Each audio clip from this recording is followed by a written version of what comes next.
어르신, 망설일 시간 없어요. 지금 당장 저쪽 비상구로 뛰세요. 평생 모은 돈을 보이스피싱으로 잃고 찾아간 은행. 그곳에서 제가 들은 것은 위로가 아닌 은행 직원의 섬뜩한 경고였습니다. 저기 있다. 저 할망구 잡아. 직원의 다급한 외침이 끝나기 무섭게 어제 저를 속인 그 사기꾼들이 고함을 치며 뛰어오고 있었습니다. 저는 있는 힘을 다해 가까스로 빠져나가 시장통의 사람들 틈에 몸을 숨기고서야 알게 되었습니다. 놈들이 진짜 노리는 것은 저를 제거해야만 없어지는 끔찍한 비밀이었다는 것을. 안녕하세요. 저는 올해 68이 된 정명이라고 합니다. 보이스피싱이 뉴스나 기사에만 나오는 건 줄 알았지. 나에게는 절대 일어나지 않을 거라며 호언장담하고 살았습니다. 하지만 실제 당사자가 되어 보니 함부로 그런 말을 할 게 아니더라고요. 당해본 사람만이 그 피 끓는 고통을 이해할 수 있으니까요. 정말 그 교묘한 수법에 빠져 한순간에 길바닥에 나앉게 될 뻔한 저의 이야기. 이제는 함께 나누고 싶은데 한번 들어봐 주시겠어요? 그날 아침 저는 평생을 바쳐 모은 돈이 공중으로 사라졌다는 생각에 눈앞이 캄캄했습니다. 발걸음을 옮길 때마다 다리가 후들거렸어요. 보이스피싱, 남의 일인 줄만 알았던 그 단어가 제 심장에 비수처럼 박혔지만 마지막 희망이라도 붙잡으려고 은행을 찾아 번호표를 뽑았습니다. 의자에 앉아 기다리는 동안 어제의 끔찍했던 기억이 되살아나서 머릿속을 헤집어 놓았죠. 스스로를 검사라고 말하던 그 징글징글한 남자의 목소리가 귓가에 생생하게 맴돌았어요. 어르신 통장이 범죄에 연루되었습니다. 지금 저희가 시키는 대로 하지 않으면 범죄자 되는 건 시간 문제입니다. 그 남자는 하루아침에 전과자가 될 수 있다는 말로 저를 옴짝달싹 못하게 만들었습니다. 두려움에 눈이 먼 저는 그들이 시키는 대로 평생 모은 돈을 알려주는 계좌로 이체하고 말았어요. 그 순간 남은 인생의 전부였던 5천만 원이 눈 깜짝할 사이에 제가 되어 사라져버린 겁니다. 219번 손님? 창구 직원이 제 번호를 부르는 목소리에 저는 화들짝 놀라 자리에서 일어났습니다. 창구 앞에 앉아 있는 젊은 남자 직원의 명찰에는 박도영이라는 이름 석자가 적혀 있었어요. 어서 오십시오. 어르신, 무엇을 도와드릴까요? 박도영이 정중한 목소리로 물었습니다. 저는 터져나오는 울음을 삼키며 겨우 입을 열었어요. 제가 어제 이상한 전화를 받고 돈을. 말이 채 끝나기도 전에 울음이 터져나와 입술만 달싹였습니다. 박도영이 재빨리 따뜻한 물 한 잔을 건네며 말했어요. 어르신, 괜찮으십니까? 놀란 마음 진정하시고 처음부터 차근차근 말씀해 주세요. 제가 다 듣겠습니다. 저는 간신히 마음을 추스르고 어제 있었던 일을 하나씩 털어놓기 시작했습니다. 어제 오후 2시쯤이었어요. 대뜸 전화가 오더니 자기가 검사라는 거예요. 제 통장이 나쁜 일에 쓰이고 있다고 하면서. 박도영이 심각한 얼굴로 고개를 끄덕이며 제 말을 들었습니다. 그래서 어떻게 하셨습니까? 처음에는 당연히 안 믿었죠. 그런데 세상에 그 사람이 제 이름이랑 주민등록번호를 줄줄 꿰고 있더라고요. 그렇게 겁을 잔뜩 주더니 카페로 나오라고 했어요. 경찰관을 만나야 한다고. 제 목소리가 파르르 떨려왔습니다. 그래서 그놈이 알려준 카페로 갔더니 검사라는 그 사람이랑 무슨 경찰서 수사관이라는 사람이 나왔어요. 그리곤 제 돈을 안전한 곳으로 옮겨야 한다고 하면서 그러지 않으면 제가 감옥에 갈 수 있다고. 그 말을 듣는 박도영의 표정이 돌처럼 딱딱하게 굳어졌습니다. 어르신, 혹시 돈을 보내신 계좌번호 기억하고 계십니까? 저는 떨리는 손으로 주머니에서 구겨진 메모지를 꺼냈습니다. 어제 그놈들이 불러주던 번호를 황급히 받아 적은 것이었죠. 여기 있어요. 불러주는 걸 적어놨었어요. 그 순간 박도영의 부드럽던 눈매가 칼날처럼 날카로워졌습니다. 박도영이 갑자기 컴퓨터 키보드를 미친 듯이 두드리기 시작했어요. 타닥, 타닥, 타닥. 정적을 깨는 키보드 소리가 제 심장을 쿵쾅거리게 만들었습니다. 화면에 무언가 떠오르자 순식간에 박도영의 얼굴에서 핏기가 싹 가셨어요. 박도영이 몸을 제 쪽으로 바짝 숙이더니 다른 사람이 들을 수 없도록 작은 목소리로 속삭였습니다. 어르신, 제 말 잘 들으세요. 아무 말 말고 지금 당장 여길 빠져나가셔야 합니다. 네, 그게 무슨 말씀이세요? 이 계좌 보통 놈들이 쓰는 게 아닙니다. 덧질지도 몰라요. 어쩌면 바로 이 근처에 그놈들이 있을 수도 있습니다. 박도영의 시선이 은행 출입문 쪽으로 향했습니다. 저도 홀린 듯이 고개를 돌렸어요. 그 순간 제 심장이 쿵하고 바닥으로 떨어지는 것 같았습니다. 어제 카페에서 저를 쥐잡듯 잡던 바로 그 검사와 수사관을 사칭한 두 남자가 성큼성큼 은행으로 들어오고 있었거든요. 한 명은 검은 양복을 입고 있었고 다른 한 명은 회색 재킷을 입고 있었습니다. 두 사람 모두 날카로운 눈으로 은행 안을 훑으며 저를 찾고 있었어요. 저는 그 자리에서 숨이 멎는 것 같았습니다. 손에 든 통장을 부서져라 꽉 움켜쥐었어요. 어쩌면 좋죠? 어제 그 사람들이에요. 박도영이 다급하게 외쳤습니다. 어르신, 망설일 시간이 없어요.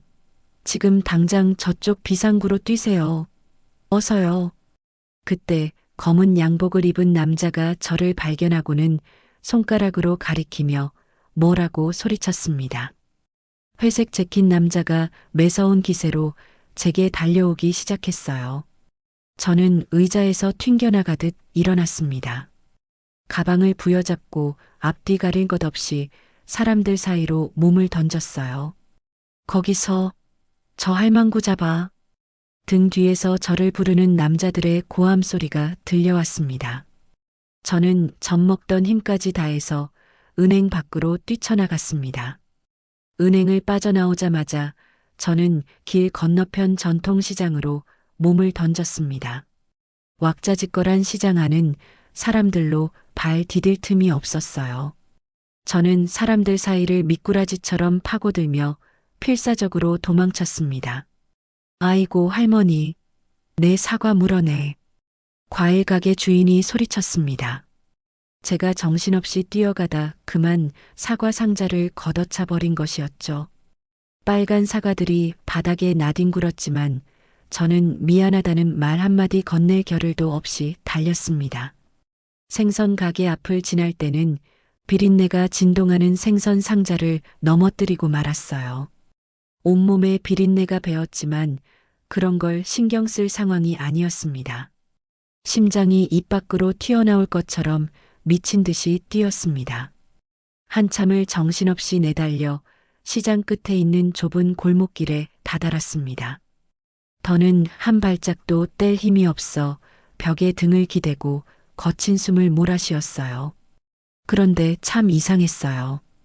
이미 제 돈은 그놈들의 소나기에 들어갔는데 왜 저를 쫓는지 이해가 가지 않았습니다. 그렇다면 그자들이 노리는 건 단순히 제 돈만이 아닐 거라는 생각이 문득 들었습니다. 분명 저의 그 낡아빠진 통장에 무언가 다른 비밀이 숨겨져 있는 게 틀림없었어요. 저는 가쁜 숨을 고르고 나서야 골목길 구석에서 낡은 공중전화박스로 갔습니다. 떨리는 손으로 수화기를 들고 112번을 눌렀습니다. 112 신고센터입니다. 저기요. 제가 보이스피싱을 당했는데요. 지금 그 사람들이 저를 쫓아오고 있어요. 보이스피싱 신고시군요. 관할 경찰서 번호를 안내해 드릴까요? 아니요. 그게 아니라 지금 저를 쫓아오고 있다고요. 제발요, 누가 저 좀. 어르신, 흥분하지 마시고 관할 경찰서 민원실로 직접 오셔서 신고 접수하세요. 저희가 지금 출동할 수 있는 사안이 아닙니다. 경찰관의 목소리는 너무나 건조하고 무심했습니다. 마치 이런 일은 밥 먹듯이 일어난다는 듯한 말투였죠. 제발요. 정말 급해서 그래요. 지금 당장 목숨이 위태로운 상황이라고요.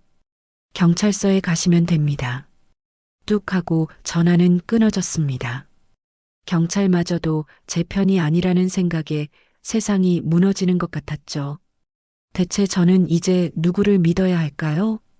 이 넓은 세상에 저를 도와줄 사람은 정말 아무도 없는 걸까요? 저는 공중전화 박스에서 나와 다시 힘없는 발걸음을 옮겼습니다. 발걸음을 뗄 때마다 어제 있었던 일들이 생생하게 되살아났어요.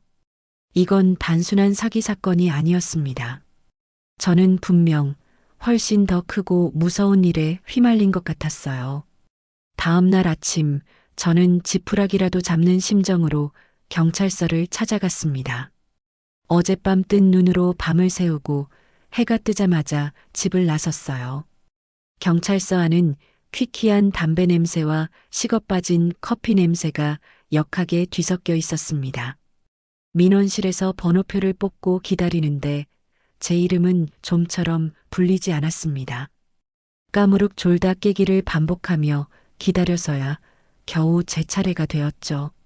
저기 보이스피싱 신고 때문에 왔는데요. 어르신 경제팀으로 올라가셔야 해요. 2층 203호실로 가보세요.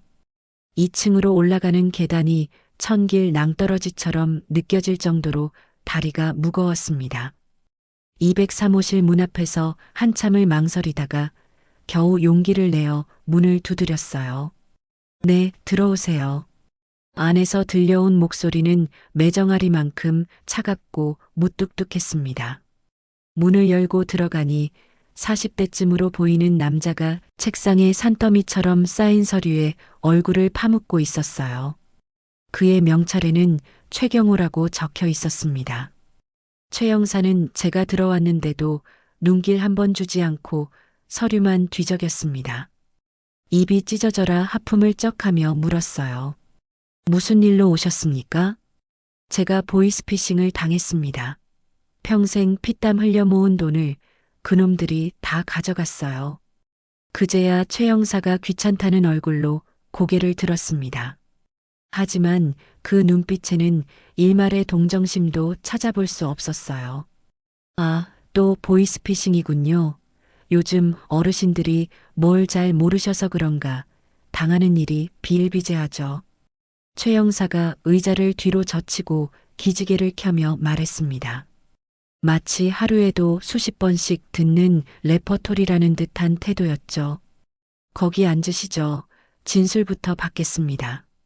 저는 차가운 의자에 앉아 어제 겪었던 끔찍한 일들을 하나하나 털어놓았습니다. 검사를 사칭하던 남자의 전화부터 카페에서 수사관을 만난 일 그리고 제 손으로 돈을 보냈던 일까지 전부 다요.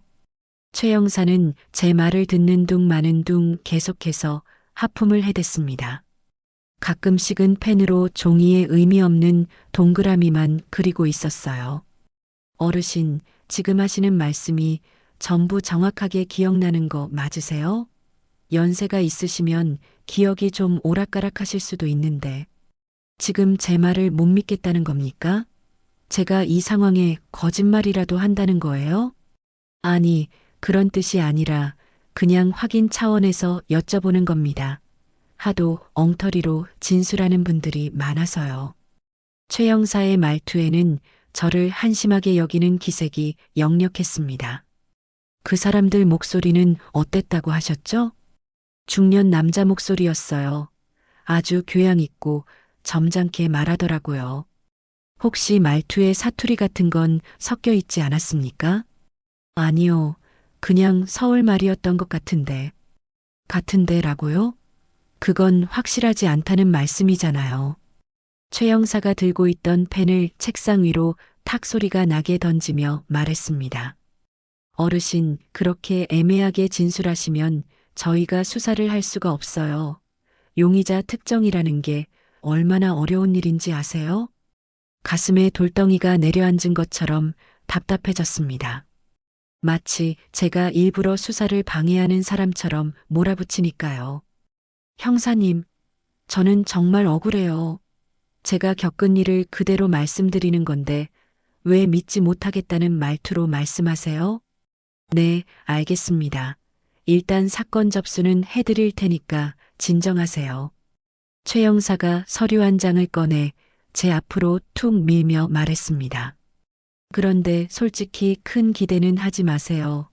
이런 사건은 해외에 서버를 두고 움직이는 놈들이라 잡기도 힘들고 돈은 이미 다 빼돌려서 찾을 확률이 거의 없다고 보시면 됩니다. 그의 말 한마디 한마디가 제 가슴을 후벼 팠습니다. 그럼 제 돈은 영영 못 찾는다는 말씀이세요? 글쎄요, 저희도 최선을 다해보겠지만 솔직히 힘들다고 봐야죠. 최 형사가 냉정하게 고개를 저으며 말했어요. 수사에 필요하니 통장 원본이랑 신분증 사본 좀 이리 주시죠. 통장 원본은 왜요? 사본만 있으면 되는 거 아닙니까? 증거물로 제출해야 합니다. 나중에 돌려드릴 테니 걱정 마시고요. 저는 망설였습니다. 제게 남은 유일한 재산 목록인 통장마저 빼앗기는 기분이었거든요. 꼭 드려야 하는 건가요? 수사하려면 당연히 있어야죠. 협조 안 하시면 수사 진행 못 합니다. 어르신 뜻대로 하세요. 결국 저는 힘없이 통장과 신분증 사본을 건넬 수밖에 없었습니다. 최 형사가 그것들을 대충 서랍에 쑤셔 넣으며 말했어요. 연락드릴 일 있으면 이 번호로 전화하겠습니다. 언제쯤 연락을 주실 수 있는 건가요? 글쎄요, 이런 사건은 워낙 많아서 빨라야 한두 달은 걸리지 않겠어요? 한두 달이라니요. 그 아득한 시간을 어떻게 기다리라는 건지 눈앞이 캄캄해졌습니다. 경찰서를 나오는 제 발걸음은 천근만근 무거웠습니다. 세상에 저 혼자만 덩그러니 남겨진 듯한 외로움이 파도처럼 밀려왔어요. 나라를 믿고 경찰을 믿었는데 그들마저 저를 귀찮은 늙은이 취급하는 것 같았습니다. 집으로 돌아가는 길에 기댈 곳 하나 없다는 생각에 서러움이 북받쳤습니다. 그때 문득 아들 얼굴이 떠올랐습니다. 요즘 사는 게 바쁘다고 연락 한번 제대로 못하는 녀석이지만 그래도 하나뿐인 제 아들이잖아요. 집에 도착하자마자 저는 떨리는 손으로 아들에게 전화를 걸었습니다. 여보세요. 영민아, 나다 엄마. 엄마, 웬일이세요, 이 시간에? 가게 바쁜 거 아시면서. 아들은 정신없이 일하다 받은 목소리였습니다. 영민아, 엄마한테 큰일이 생겼어. 내가 사기를 당해서 돈을 다 잃었단다. 네? 사기요? 무슨 사기요? 그게 검사라는 사람이 전화를 해서는 돈을 다른 데로 옮겨야 한다고 해서. 수화기 너머로 아들이 깊은 한숨을 내쉬는 소리가 들렸습니다. 엄마, 그런 일 있으면 저한테 바로 연락을 하셨어야죠. 지금까지 뭘 하신 거예요? 영민아, 엄마가 그때는 경황이 없어서 아무 생각도 안 났어. 아이고, 엄마. 요즘 뉴스 안 보세요? 나이 드신 분들이 세상 물정 몰라서 그런 사기당하는 게 하루 이틀 일이냐고요. 아들의 말 한마디가 날카로운 칼이 되어 제 가슴을 찔렀습니다. 제가 모자라고 어리석어서 이런 일을 당했다는 뜻인가요? 엄마는 바보가 아니야. 정말로 검사라고 하고 경찰까지 만났단 말이야. 그런 게 다 한통속이라고요. TV에서도 맨날 떠들잖아요. 제발 정신 좀 차리세요. 그때 전화기 너머로 며느리의 목소리가 들렸습니다. 여보, 누구 전화예요? 엄마 전화야. 보이스피싱 당했다고 하시네. 잠시 후 며느리가 전화기를 바꿔받았습니다. 어머님, 저 미선이에요. 대체 어떻게 된 일이세요? 미선아, 내가 보이스피싱 당했어. 어떻게 해야 할지 모르겠구나. 어머님, 인생 공부 비싸게 하셨다 생각하시고 그냥 잊으세요. 이미 엎질러진 물인데 어쩌겠어요. 며느리의 목소리에는 그 어떤 감정도 실려 있지 않았습니다. 수업료라니 그게 어떤 돈인데 내 평생을 바쳐 모은 돈이었어. 그래도 어쩌겠어요. 이미 지나간 일인데 그리고 지금 저희도 장사 안 돼서 은행 빚 갚기도 빠듯해요. 어머님 일까지 신경 쓸 여유가 없어요. 아들이 다시 전화기를 뺏어 들었습니다. 엄마, 죄송한데 저희도 정말 힘들어요. 나중에 저희가 여유 생기면 그때 다시 연락드릴게요. 영민아, 제발 엄마 말 좀. 뚝 하고 전화가 끊어졌습니다. 마지막 희망이었던 피부치, 자식들에게서까지 외면당하자 참았던 서름이 폭포수처럼 터져 나왔습니다. 저는 차갑게 식어버린 전화기를 붙잡고 한참을 목 놓아 울었어요. 세상에 온전히 제 편은 없다는 지독한 고독감이 뼈에 사무쳤습니다. 1시간을 넘게 울고 나니 더는 나올 눈물도 없었습니다. 그때 문득 어제 은행에서 저를 도와주려 했던 은행원 박도영이 떠올랐습니다. 저를 위험하다며 도망치게 해준 그 젊고 선량한 직원 말이에요. 마지막 동아줄이라도 잡는 심정으로 저는 다시 은행으로 향했습니다. 은행 문 앞에서 박도영이 퇴근하기만을 하염없이 기다렸어요. 주변이 어둑어둑해지고 나서야 박도영이 지친 얼굴로 은행에서 나왔습니다. 저는 급하게 그의 앞을 막아섰어요. 박도영 씨. 박도영이 저를 보고 화들짝 놀라며 뒷걸음질 쳤습니다. 어르신? 여기서 뭐하고 계세요? 그 사람들이 찾으러 오면 어쩌시려고요? 기다렸어요. 박도영 씨한테 할 말이 있어서요. 제발 저 좀 도와주세요. 박도영의 얼굴을 보자마자 꾹꾹 눌러왔던 모든 것이 무너져 내렸습니다. 경찰서에서 겪었던 냉대와 자식들에게 받은 상처까지 모두 털어놓으며 눈물을 쏟았어요. 경찰도 자식도 아무도 제 말을 믿어주지 않아요. 세상에 저를 도와줄 사람은 박도영 씨밖에 없어요. 박도영이 당황한 표정으로 어쩔 줄 몰라 하며 제 어깨를 붙잡았습니다. 어르신, 진정하세요. 일단 여긴 위험합니다. 다른 곳으로 가서 자세히 이야기하시죠. 박도영이 저를 데리고 간 곳은 시내 중심가에서 한참 떨어진 낡고 허름한 오피스텔이었습니다. 건물 외벽에는 페인트가 군데군데 흉터처럼 벗겨져 있었고 복도에서는 퀴퀴한 먼지 냄새가 났어요. 엘리베이터는 덜컹거리며 금방이라도 멈출 것처럼 위태로운 소리를 냈습니다. 여기가 어디예요? 저를 그리고 어르신을 도와줄 수 있는 사람이 있는 곳입니다. 박도영이 7층 버튼을 누르며 말했습니다. 엘리베이터 문이 열리자 깜빡거리는 형광등 불빛 아래로 어두운 복도가 모습을 드러냈어요. 박도영이 703호라고 적힌 낡은 철문 앞에서 초인종을 눌렀습니다. 잠금 장치가 풀리는 소리와 함께 문이 열렸어요. 도영아, 네가 이 시간에 갑자기 웬일이야? 문을 연 것은 30대 중반쯤으로 보이는 한 여자였습니다. 짧게 자른 머리에 검은 티셔츠를 입은 여자는 경계심 가득한 눈으로 저와 박도영을 번갈아 쳐다봤습니다. 헬레나 누나, 급한 일이라서 그랬어. 이분 좀 봐줘. 꼭 누나 도움이 필요해. 누구신데? 헬레나라는 여자가 턱짓으로 저를 가리키며 퉁명스럽게 물었습니다. 그 눈빛이 어찌나 날카로운지 마치 제 속을 전부 꿰뚫어 보는 것 같았죠. 은행에서 만난 분인데 보통 심각한 일에 휘말리신 게 아니야. 일단 들어가서 얘기하면 안 될까? 헬레나가 잠시 저를 빤히 쳐다보더니 못 이겨겠다는 듯 문을 활짝 열어주었습니다. 그래, 일단 들어와. 사무실 안은 온갖 종류의 컴퓨터와 모니터들로 발 디딜 틈조차 없었습니다. 책상 위에는 용도를 알 수 없는 전자기기들이 거미줄 같은 전선들로 복잡하게 얽혀 있었어요. 어르신, 거기 의자에 앉으세요.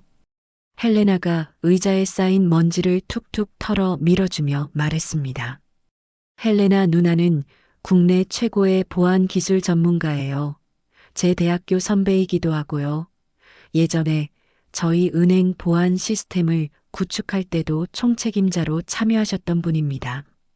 박도영이 저에게 조심스럽게 설명했어요. 그래서 그 보통 심각하지 않다는 일이 뭔데?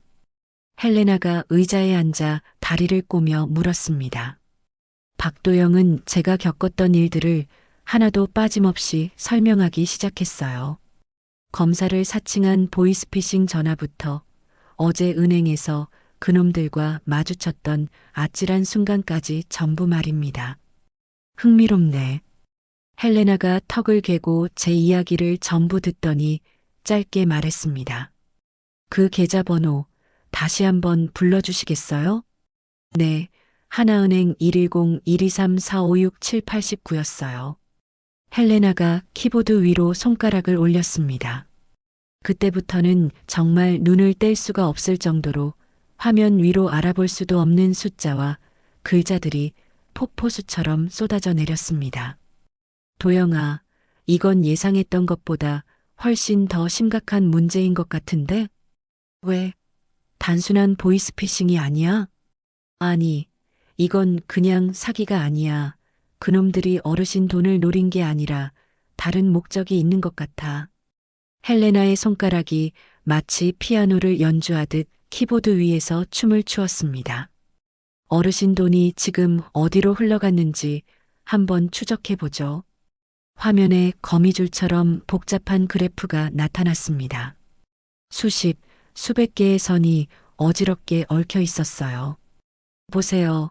어르신 돈 5천만 원이 이 계좌에서 시작해서 헬레나가 화면의 한 지점을 가리키며 설명했습니다. 여기, 또 여기 수십 개의 계좌를 거쳐서 잘게 쪼개졌다가 잠깐만. 헬레나가 갑자기 미간을 깊게 찌푸렸습니다. 뭐가 이상한데, 누나? 박도영이 초조하게 물었습니다. 이놈들이 어르신 계좌 정보를 이용해서 다른 계좌에 접근하려고 시도한 흔적이 있어 마치 뭔가를 찾고 있는 것처럼. 헬레나가 화면의 한 부분을 확대했습니다. 그 계좌 명의가 장영수라고 되어 있네. 순간 제 심장이 쿵하고 바닥으로 떨어지는 것 같았습니다. 장영수, 그것은 3년 전 세상을 떠난 제 남편의 이름이었으니까요. 잠깐만요. 그 이름 제 남편 이름이에요. 네, 남편분이요? 헬레나와 박도영이 동시에 놀란 눈으로 저를 쳐다봤습니다. 그런데 죽은 제 남편 명의로 된 계좌가 왜 여기에? 어르신, 이제 이해가 됩니다. 그놈들이 처음부터 노린 건 어르신 돈이 아니라 남편분의 이 비밀 계좌였어요. 헬레나가 화면을 가리키며 설명했습니다. 이 계좌에는 아주 특수한 보안 장치가 걸려 있어요. 그런데 보통 개인이 이런 고급 보안을 걸 이유는 하나뿐입니다. 아주 중요한 비밀을 숨기고 있을 때죠. 저는 남편에게 이런 계좌가 있었다는 사실을 꿈에도 몰랐습니다. 40년이 넘는 결혼 생활 동안 제게 단 한 번도 말하지 않은 비밀 계좌가 있었다니요. 혹시 남편분께서 생전에 어떤 일을 하셨나요? 헬레나가 날카로운 눈으로 저를 보며 물었습니다. 은행에서 회계 일을 했어요. 한 은행에서만 30년 넘게 일했거든요. 그 순간 박도영과 헬레나의 시선이 허공에서 부딪혔습니다. 어르신, 혹시 그 은행이 어딘지 여쭤봐도 될까요? 박도영 씨가 근무하는 그 은행이에요. 박도영이 입을 떡 벌렸습니다. 그렇다면 장영수님께서 저희 은행 직원이셨다는 말씀이세요? 네, 정년 퇴직할 때까지 회계팀에서 일했어요. 헬레나가 다시 키보드를 미친 듯이 두드리기 시작했습니다. 화면에 새로운 정보창이 나타났습니다. 맞네요. 장영수, 회계팀 직원으로 기록되어 있습니다. 그런데 헬레나의 표정이 싸늘하게 굳어졌습니다. 남편분이 사망하시기 직전 몇 달 동안 이상한 움직임이 있었어요. 여러 부서 자료에 접근한 기록이 남아있고 마치 뭔가를 조사하고 있었던 것 같네요. 제 머릿속이 하얗게 비어버렸습니다. 그리고 이 비밀 계좌에 입금된 돈들, 이건 은행 내부에서 빼돌린 돈의 일부인 것 같아요. 하지만 횡령이 아니라 증거를 모으기 위해서요. 박도영이 숨을 크게 들이마셨습니다. 그럼 은행 내부의 불법 행위를 발견하고 증거를 모으고 계셨다는 말씀이세요? 그런 것 같습니다. 그리고 그 증거들이 이 계좌에 보관되어 있을 가능성이 높아요. 헬레나가 무거운 표정으로 말했습니다. 그럼 저는 그냥 보이스피싱을 당한 게 아니라는 말씀이에요? 그렇습니다. 그놈들은 처음부터 어르신의 금융정보를 이용해서 남편분의 비밀 계좌를 찾으려고 했던 거예요. 어으신 돈은 그냥 덤이었던 거죠. 박도영이 무거운 표정으로 말했습니다. 죽은 남편이 과거 이 은행의 내부 비리를 조사하고 있었다는 사실, 그리고 그 증거를 숨기기 위해 비밀 계좌를 만들었다는 사실, 모든 퍼즐 조각이 하나의 끔찍한 그림으로 맞춰지기 시작했습니다. 제 남편이 그럼 사고로 돌아가신 게 아닐 수도 있다는 말인가요? 저희도 그건 차차 알아봐야 할 것 같습니다. 하지만 지금 중요한 건 이 계좌 안에 뭐가 들어있는지 확인하는 거예요. 헬레나가 심각한 표정으로 말하며 다시 키보드에 손을 올렸습니다. 이 보안 장치를 우회해서 계좌 내부 자료를 한번 빼내 볼게요. 위험하지만 해볼 만해요. 헬레나가 키보드를 두드리자 화면에 복잡한 코드들이 쉴 새 없이 지나갔습니다. 바로 그 순간이었습니다. 퍽! 하는 소리와 함께 갑자기 사무실의 모든 전등이 꺼지고 암흑이 찾아왔습니다. 오직 컴퓨터 모니터만이 파란빛을 내며 어둠 속에서 빛나고 있었어요. 안 돼. 헬레나가 비명을 질렀습니다. 보안 장치를 건드렸어. 우리 위치가 발각됐다고. 박도영이 벌떡 자리에서 일어났습니다. 누나, 어서. 지금 당장 여기서 나가야 해. 잠깐만. 이 자료만 저장하면. 지금 그럴 때가 아니야. 놈들이 오고 있다고. 박도영이 제 팔을 잡아 거칠게 일으켜 세웠습니다. 어르신, 어서요. 헬레나가 다급하게 노트북을 챙겨 품에 안았습니다. 비상계단으로 가. 저희는 문을 박차고 복도로 뛰쳐나왔습니다. 그때 복도 끝 엘리베이터에서 띵 하는 소리가 들렸어요. 젠장, 놈들이 올라오고 있어. 박도영이 제 손을 꽉 잡고 비상계단 쪽으로 뛰었습니다. 어두운 계단을 정신없이 내려가는데 아래층에서 여러 명의 발소리가 울려 퍼졌습니다. 위로 가야 해. 옥상으로. 헬레나가 다급하게 외쳤습니다. 저희는 방향을 바꿔 옥상으로 향하는 계단을 뛰어 올라갔습니다. 차가운 밤바람이 눈물 젖은 제 얼굴을 때렸어요. 저쪽이야. 옆 건물로 넘어갈 수 있어. 헬레나가 옆 건물을 가리켰습니다. 두 건물 사이의 거리는 아찔하게도 2미터는 좋게 되어 보였습니다. 내가 먼저 갈게. 헬레나가 망설임 없이 옥상 난간을 밟고 뛰어 옆 건물로 넘어갔습니다. 어르신, 할 수 있어요. 저만 믿고 뛰세요. 박도영이 저를 격려했습니다. 다리가 후들거리고 온몸이 떨렸지만 저는 살아야 한다는 생각뿐이었습니다. 저는 눈을 질끈 감고 어둠을 향해 몸을 날렸어요. 간신히 옆 건물 옥상 바닥에 쓰러지듯 도착했습니다. 박도영도 곧바로 뒤따라 넘어왔어요. 저희는 그 건물의 비상계단을 통해 뒷문으로 빠져나왔습니다.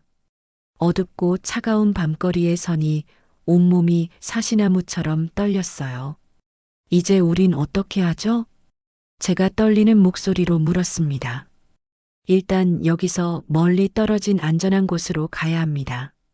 박도영이 사방을 경계하며 말했습니다. 이제 저희는 더 이상 평범한 피해자와 조력자가 아니었습니다. 거대한 검은 조직의 비밀을 파헤치려다 그들의 직접적인 표적이 되어버린 것이죠. 차가운 밤바람 속에서 저는 비로소 깨달았습니다.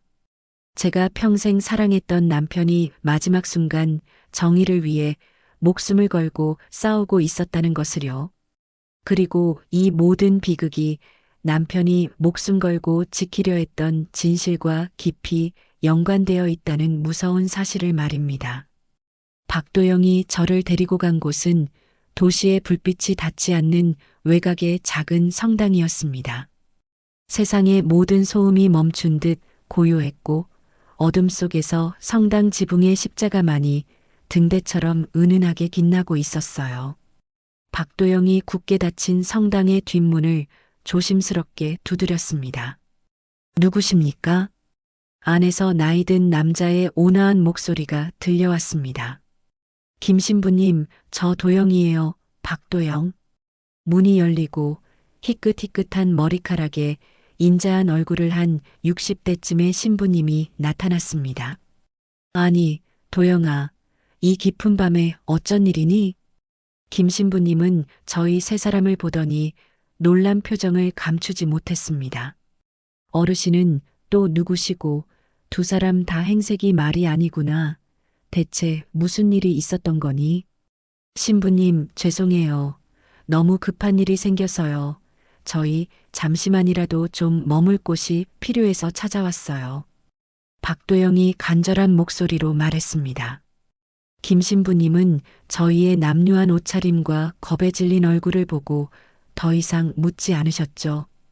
그저 따뜻하고 너그러운 미소로 문을 활짝 열어주셨어요. 어서 들어오너라. 밖이 많이 추웠을 텐데. 성당 안은 수십 개의 촛불이 고요하게 타오르며 성스러운 온기를 내뿜고 있었습니다. 십자가 아래 제단이 경건한 빛으로 가득했어요. 질문은 나중에 해도 늦지 않겠지. 우선 따뜻한 것부터 먹어야겠지? 김 신부님이 작은 방으로 저희를 안내했습니다.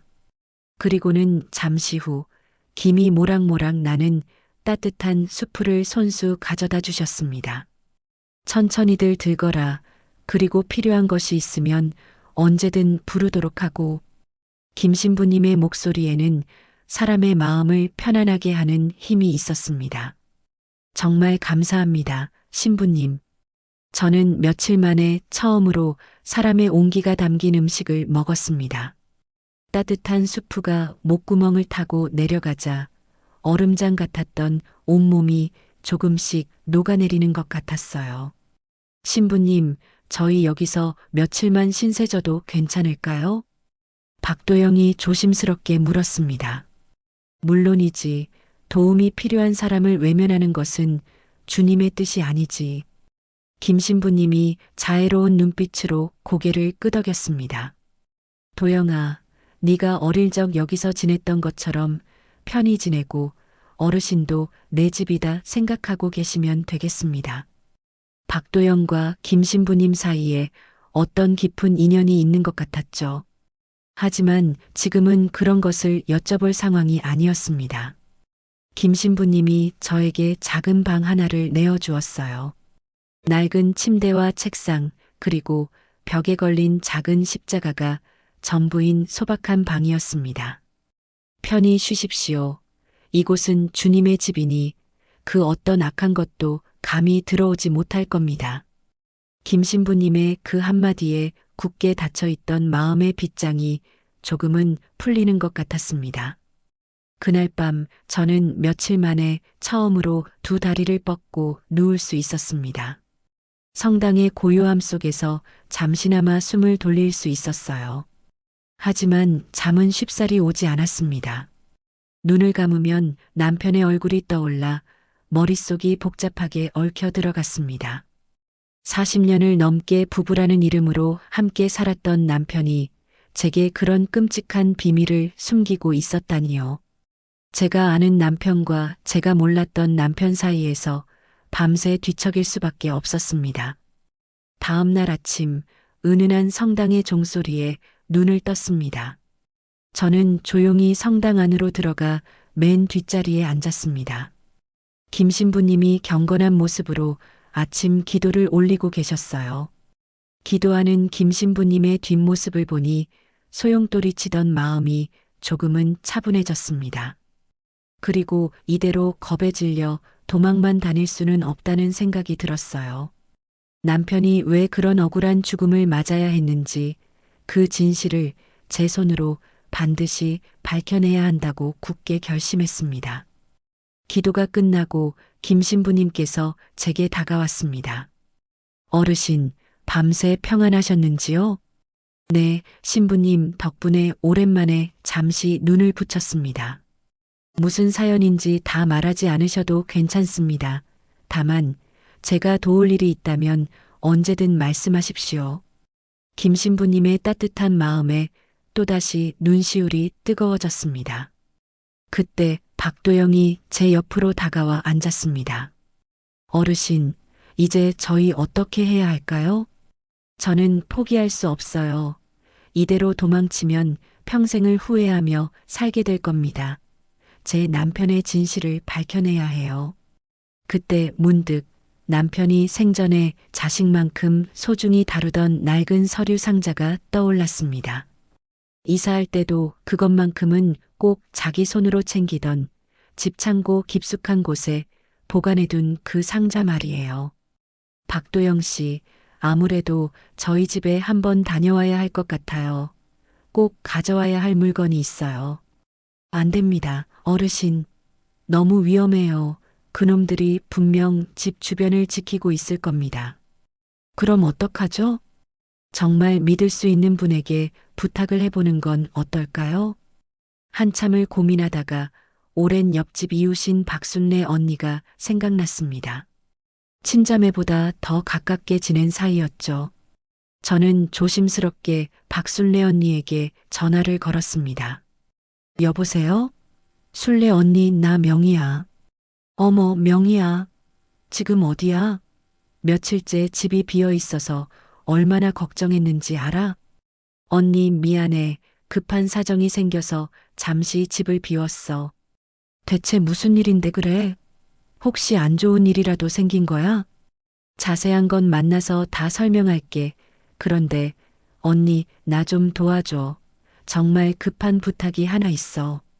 뭔데 그래? 어서 말해봐. 우리 집 창고에 낡은 종이 상자가 하나 있어. 남편 서류 넣어두던 거. 그거 나 대신 좀 꺼내다 줄 수 있어? 서류 상자? 응, 남편 유품인데 지금 나한테는 그게 꼭 필요해. 박순례 언니가 잠시 망설이는 듯 했습니다.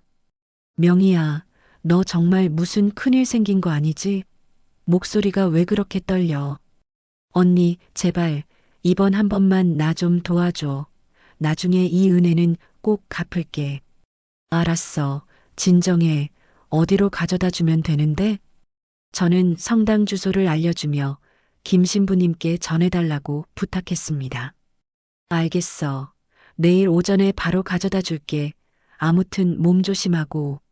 전화를 끊고 나니 온몸에 힘이 쭉 빠졌습니다. 내일이면 그 상자를 받을 수 있을 것 같아요.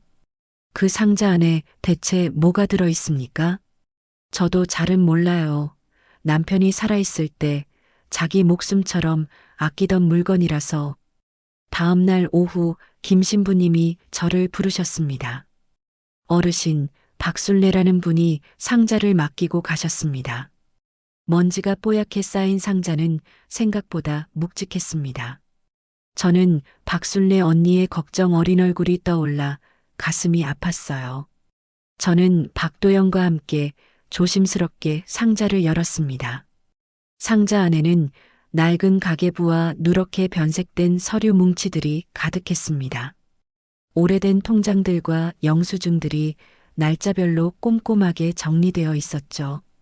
살아생전 남편이 얼마나 꼼꼼한 사람이었는지 새삼 느껴졌습니다. 그런데 그 중에서도 유독 제 눈길을 끄는 것이 있었습니다. 남편이 첫 월급을 기념하며 샀다던 낡은 만년필이었습니다. 그리고 남편이 늘 양복 안주머니에 넣고 다니던 작은 수첩도 보였습니다. 모서리가 다 달아빠진 까만색 가죽 수첩이었어요. 수첩을 펼쳐보니 남편의 익숙한 글씨체로 무언가 빼곡하게 적혀 있었습니다.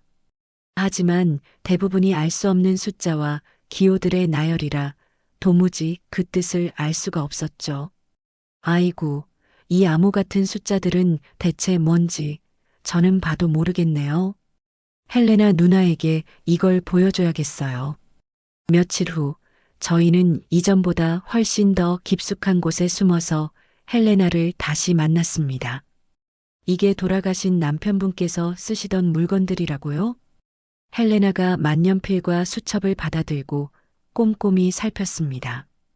헬레나가 만년필을 이리저리 돌려보더니 고개를 갸웃거렸어요. 이상하네요. 보통 만년필보다 미세하게 더 무거워요. 헬레나가 가방에서 전문가용 특수 장비를 꺼내 만년필을 조심스럽게 분해하기 시작했습니다. 어르신, 이것 좀 보세요. 헬레나가 놀란 목소리로 외쳤습니다. 잉크 카트리지가 있어야 할 자리에 손톱보다 작은 마이크로 SD 카드가 숨겨져 있었습니다. 이게 대체 뭐죠? 데이터를 저장하는 메모리 카드예요. 아마 이 안에 모든 비밀이 들어있는 것 같아요. 헬레나가 카드를 컴퓨터에 연결하자 화면에 암호 입력창이 나타났습니다. 젠장, 암호가 걸려있네. 그때 저는 수첩 마지막 장에 적혀 있던 의미를 알 수 없던 숫자들이 떠올랐습니다. 혹시 이 숫자가 암호는 아닐까요? 저는 수첩을 펼쳐 마지막 장을 보여주었습니다. 그곳에는 312, 1947이라는 숫자가 적혀 있었어요. 헬레나가 그 숫자를 입력했습니다. 순간 화면이 바뀌면서 수많은 파일들이 나타났습니다. 열렸어요. 성공이에요. 화면에는 남편이 은행에서 근무할 당시 몰래 기록해둔 거액의 비자금 거래 내역이 빼곡히 나타났습니다. 그리고 그 비자금을 함께 조성한 내부 공모자들의 명단도 있었습니다. 이것 보세요. 권태식, 최경호. 헬레나가 화면을 가리키며 말했습니다. 권태식은 현재 은행 지점장인 권상무고 최경호는 누구지? 그때 생각났어요. 최경호?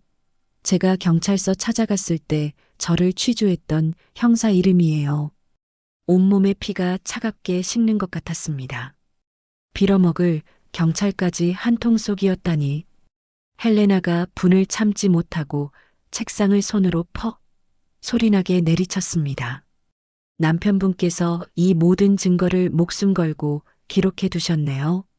화면에는 더 충격적인 내용이 기록되어 있었습니다. 남편이 죽기 직전에 남긴 마지막 기록이었어요. 그들이 내가 모든 것을 알고 있다는 사실을 눈치챘다. 더 이상은 위험하다. 만약 나에게 무슨 일이 생긴다면 부디 이 자료를 세상에 알려 정의를 바로 세워주길 바래. 그리고 마지막 줄에는 제게 남기는 말이 적혀 있었습니다. 명희야, 끝까지 당신을 지켜주지 못해서 미안해, 사랑해. 저는 남편의 마지막 진심 앞에서 비통함과 분노에 몸을 떨어야 했습니다. 남편은 단순한 사고로 세상을 떠난 게 아니었어요. 정의를 지키려다 그 더러운 돈에 눈이 먼 악마들에게 제거당한 것이었습니다. 뜨거운 눈물이 뺨을 타고 주르륵 흘러내렸습니다. 하지만 이제 더 이상 슬퍼하고만 있을 때가 아니었습니다. 남편의 억울한 죽음을, 그 명예를 제 손으로 되찾아야 했습니다. 남편이 목숨을 걸고 남긴 증거를 손에 쥔 저희는 드디어 마지막 반격을 준비했습니다. 더 이상 어둠 속에서 숨어 지낼 수만은 없었어요. 이제는 저들의 추악한 진실을 만천하에 드러낼 때였습니다. 성당의 작은 방 헬레나가 남편의 자료를 분석하는 동안 제 심장은 계속해서 불안하게 뛰었습니다. 화면에는 알아볼 수도 없는 복잡한 계좌 번호와 거래 내역이 빼곡히 나타나 있었죠. 어르신, 남편분께서는 정말 대단한 분이셨어요. 이 정도로 치밀하게 증거를 모아두셨을 줄은 상상도 못했습니다. 헬레나가 진심으로 감탄하며 말했습니다. 이 자료만 있으면 저놈들의 돈의 흐름까지 전부 찾아낼 수 있습니다. 헬레나가 화면을 가리키며 설명을 계속했습니다. 보세요. 권태식 명의로 된 차명 계좌만 5개가 넘습니다. 여기에 숨겨진 돈이 수십억 원은 좋게 될 거예요. 박도영이 굳은 얼굴로 고개를 끄덕였습니다. 제가 은행 내부 직원이니 시스템에 접근할 방법은 찾을 수 있습니다. 박도영 씨, 그러다 너무 위험해지는 거 아니에요? 자칫하면 박도영 씨 인생까지 망가질 수 있어요. 제가 걱정스러운 목소리로 물었습니다. 어르신, 기회는 단 한 번뿐일 겁니다. 실패하면 저희 모두 끝장이에요. 하지만 저희는 해야겠습니다. 헬레나가 진지한 표정으로 말했습니다. 그리고 언론의 힘이 필요해요. 우리가 아무리 증거를 터뜨려도 저놈들은 뱀처럼 빠져나갈 겁니다. 헬레나가 휴대전화를 꺼내 들었습니다. 제가 아는 기자 중에 정말 믿을 만한 친구가 있어요. 이지훈이라고. 불의를 보면 물불 안 가리는 보도 전문 기자라 도움을 받을 수 있을 거예요. 헬레나는 곧바로 이지훈 기자에게 전화를 걸어 약속을 잡았습니다. 다음 날 오후 저희는 인적이 드문 찻집에서 이지훈 기자를 만났습니다. 30살 정도로 보이는 날카로운 눈매를 가진 당찬 여성이었죠. 헬레나 언니, 나 바쁜 사람인 거 알면서 대체 무슨 큰 특종이길래 이렇게 급하게 보자고 했어? 이지훈이 호기심 어린 눈으로 물었습니다. 헬레나는 긴 말 없이 준비해온 자료를 테이블 위에 펼쳐놓았습니다. 은행 지점장과 현직 경찰이 결탁해서 거액의 비자금을 조성했다면 특종이 될까? 대박! 정말이야? 이지훈의 눈이 믿을 수 없다는 듯이 커졌습니다. 그리고 그 추악한 비밀을 알아챘다는 이유로 무고한 사람의 목숨까지 앗아갔어. 제가 떨리는 목소리로 말했습니다. 그 무고한 희생자가 저희 남편이에요. 기자님, 제발 도와주세요. 이지훈이 숨을 크게 들이마셨습니다. 그녀의 눈빛이 동정심을 넘어 차가운 분노로 이글거리기 시작했어요. 이 인간들 정말 용서할 수 없는 쓰레기들이네요. 좋습니다. 언제, 어디서 터뜨리면 될까요? 이번 주 금요일 은행 창립 50주년 기념행사가 열리는 날입니다. 박도영이 결연하게 답했습니다. 가장 화려하고 성대한 잔칫날 모든 것을 공개할 계획입니다. 이지훈이 단호하게 고개를 끄덕였습니다. 알겠습니다. 이 폭탄 제가 책임지고 가장 화려하게 터뜨려 드리죠. 드디어 운명의 금요일이 되었습니다. 은행 창립 기념일 행사 당일 제 가슴은 금방이라도 터져버린 것처럼 긴장으로 두근거렸습니다. 저는 은행 맞은편 커피숍 창가에 자리를 잡고 노트북을 켰습니다. 창밖으로는 화려한 깃발과 현수막 아래 수많은 사람들이 모여들고 있었어요. 박도영은 평소와 다름없는 단정한 모습으로 은행에 출근했습니다. 하지만 오늘만큼은 평범한 하루가 아니었죠. 정의를 실현하기 위해 불구덩이로 뛰어드는 심판의 날이었으니까요. 오후 2시 요란한 팡파르와 함께 행사가 시작되었습니다. 권상무가 머리부터 발끝까지 말끔하게 차려입고 단상에 올라섰습니다. 마이크를 잡은 그의 얼굴에는 오만함과 자신만만한 미소가 가득 떠 있었습니다.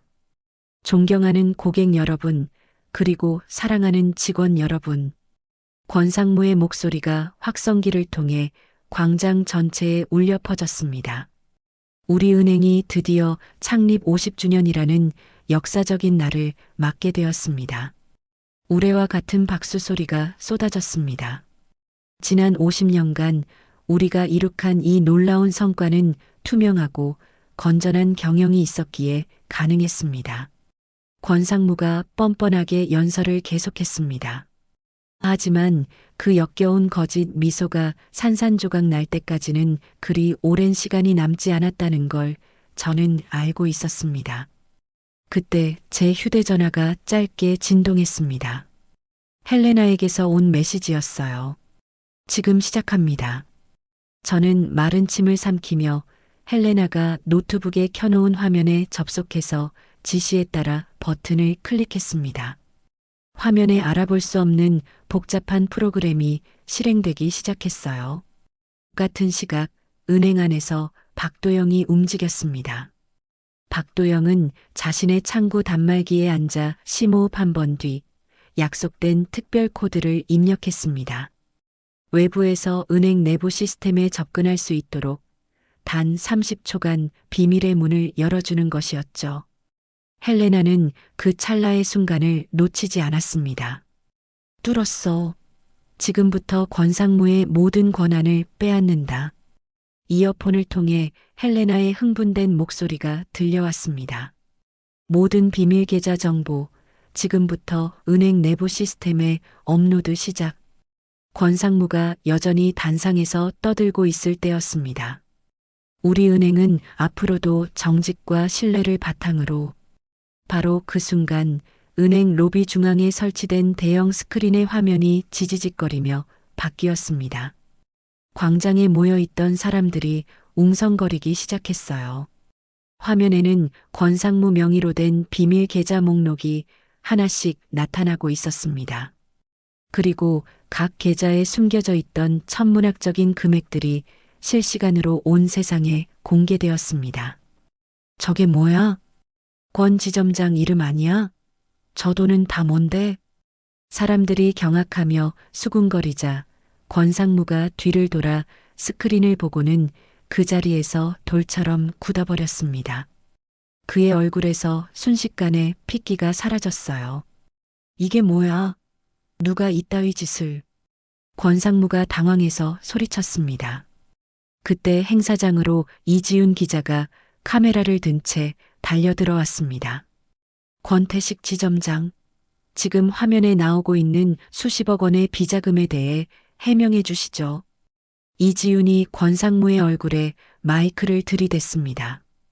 그리고 당신의 더러운 돈 때문에 억울하게 목숨을 잃은 고 장영수 씨의 죽음에 대해서는 어떻게 설명하시겠습니까? 행사장은 순식간에 아수라장이 되었습니다. 사람들의 비명과 기자들의 플래시가 사방에서 터져나왔어요. 대형 스크린에는 권상무가 지난 10년간 횡령한 모든 돈의 흐름이 낱낱이 공개되고 있었습니다. 이건 조작이야. 나는 몰라. 해킹당한 거라고.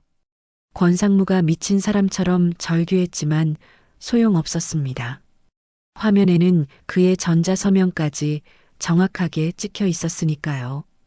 당신의 공범, 최경호 형사와의 관계도 설명해 주시죠. 이지훈이 계속해서 질문을 퍼부었습니다. 그때 행사장 밖에서 요란한 사이렌 소리와 함께 검은 승용차들이 멈춰 섰습니다. 검찰 특별수사팀이었어요. 수사관들이 굳은 표정으로 차에서 내려 성큼성큼 행사장으로 들어왔습니다. 권태식 씨, 수사팀장이 단상을 향해 큰 목소리로 외쳤습니다. 특정경제범죄가중처벌법상 횡령 및 살인 교사 혐의로 당신을 긴급 체포합니다.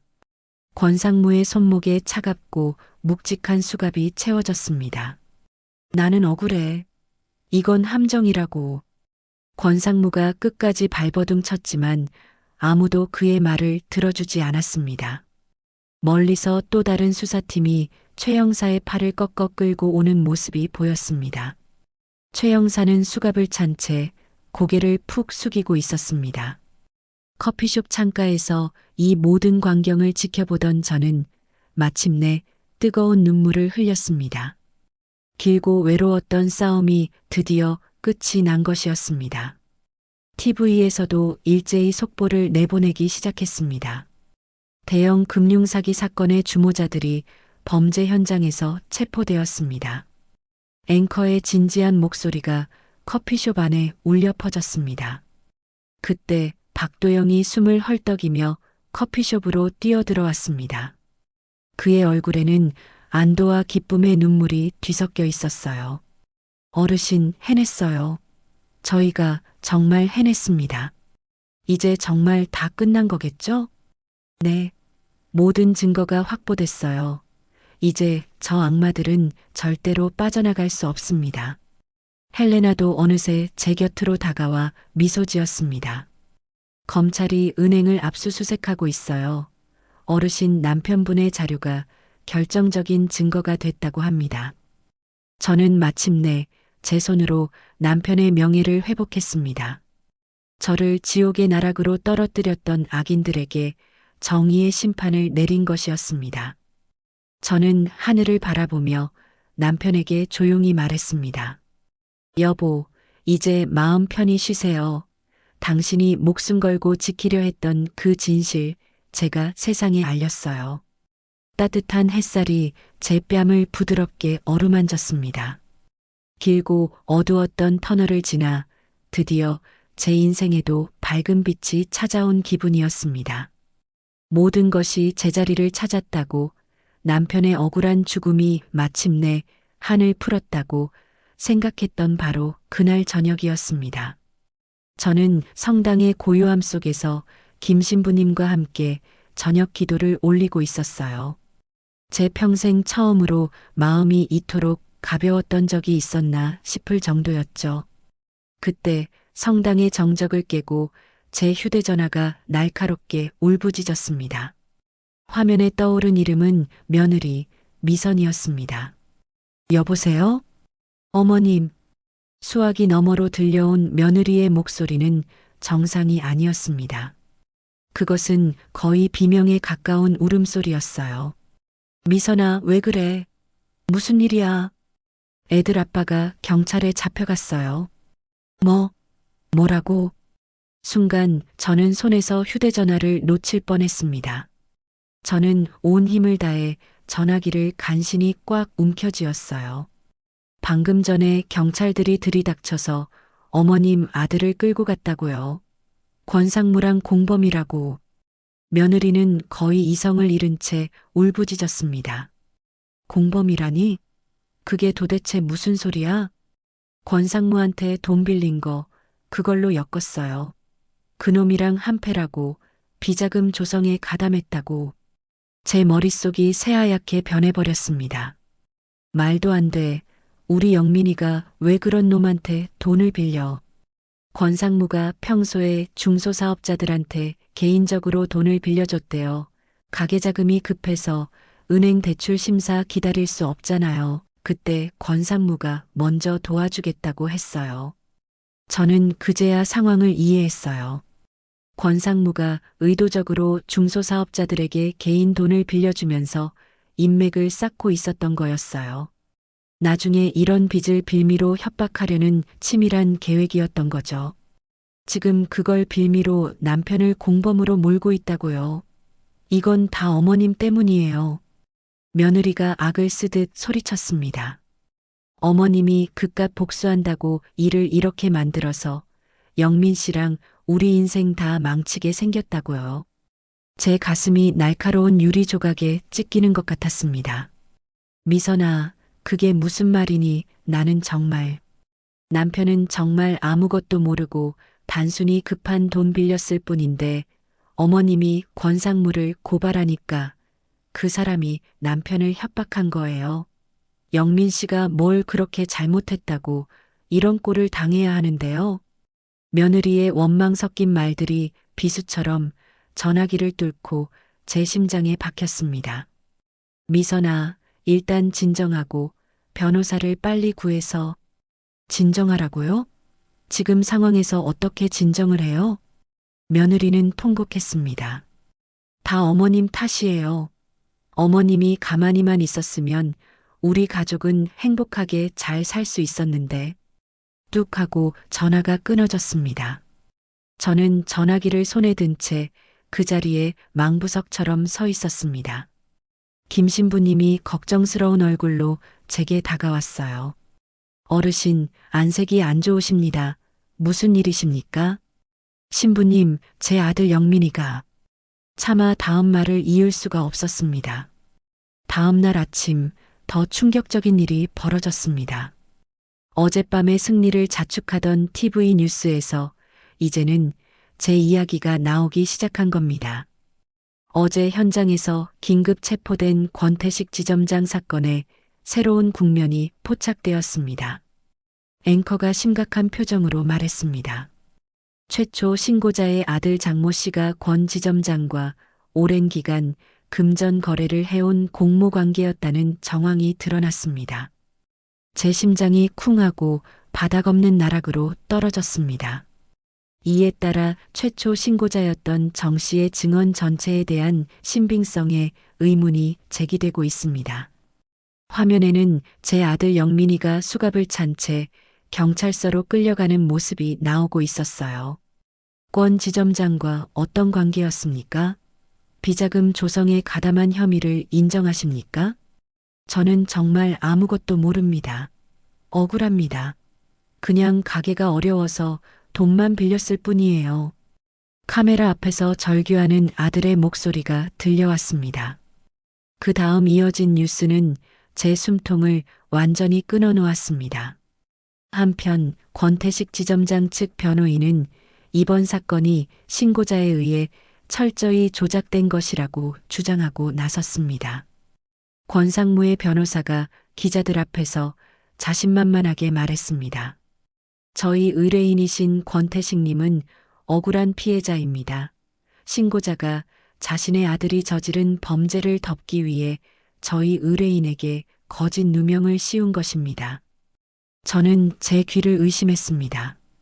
신고자는 아들을 지키기 위해 한 사람의 인생을 파멸시킨 비정한 어머니일 뿐입니다. 그 말을 듣는 순간 온 세상이 무너져 내리는 것 같았습니다. 불과 하루 만에 언론의 태도는 완전히 뒤바뀌어 있었습니다.